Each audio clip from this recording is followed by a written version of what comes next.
Cabioca, c'est une PME française qui a 2 ans et on est avant tout des passionnés de café. Donc loin des grandes multinationales du secteur, on a vraiment voulu rechercher un café d'excellence qui soit issu de l'agriculture biologique et surtout qui soit traité dans des conditions très responsables. Parce qu'aujourd'hui, quand vous consommez du café, vous avez un impact très néfaste par rapport aux conditions de travail des récoltants, un impact néfaste par rapport à la déforestation et jusque dans votre tasse lorsque vous consommez des capsules en aluminium qui sont du coup très compliquées à recycler. Donc chez Cabioca, on a du coup créé un café qui est excellent et qui est issu de l'agriculture biologique, de fermes qui sont précieusement sélectionnées, labellisées Rainforest Alliance. Et on a aussi développé une capsule qui est 100% végétale et naturelle, totalement hermétique et compatible avec toute machine de type Nespresso.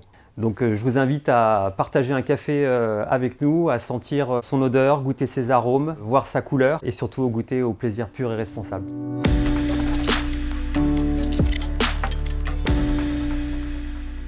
J'ai connu le réseau Enterprise Europe Network fin avril 2021. Une conseillère Team France Export m'a présenté les services et début 2021, on a commencé à travailler ensemble afin de trouver un partenaire à l'international et d'y développer nos activités. On a été accompagné de manière très simple. Le projet nous a d'abord été expliqué de A à Z et ensuite on a réalisé plusieurs missions ensemble. La première, c'est la mise en relation avec un distributeur slovaque suite à la création de notre profil entreprise sur la base de données anonymes d'Enterprise Europe Network.